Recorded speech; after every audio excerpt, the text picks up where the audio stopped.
যে কোনো রকমের কাবাব আমাদের অনেকেরই খুবই পছন্দের, আর শীতের আমেজে কাবাব খাবার মজাটাই আলাদা। তাই আপনাদের সাথে শেয়ার করছি টেস্টি চিকেন মালাই কাবাবের এই রেসিপিটা।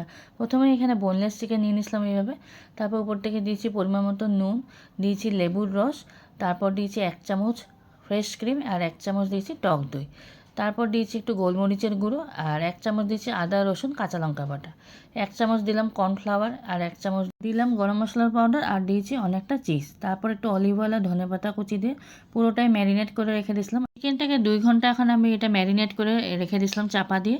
তো 2 ঘন্টা পর আমি উঠিয়ে এটাতে একটা স্মোকি ফ্লেভার আনার জন্য এইভাবে একটু কয়লা পুড়ে উপর থেকে ঘি দিয়ে প্রায় 20 মিনিট এইভাবে চাপা দিয়ে রেখেছিলাম। নিয়ে নিয়েছিলাম অনেকগুলো স্কিওয়ার্সের মধ্যে এখানে চিকেনের পিসগুলো ভরিয়ে নিয়ে এখন আমি একটা গ্রিল প্যান নিয়ে নেব। তো এইভাবে সবগুলো রেডি করে নিয়েছিলাম। রেডি করে নেওয়ার পর একটা গ্রিল প্যানের মধ্যে অলিভ অয়েল দিয়ে লো টু মিডিয়াম ফ্লেমে চিকেনটাকে রোস্ট করে নেব, তাহলে ভালো করে কুক হবে। তো এইভাবে আমি অলমোস্ট রেডি করে নিয়েছিলাম চিকেন মালাই কাবাবগুলো।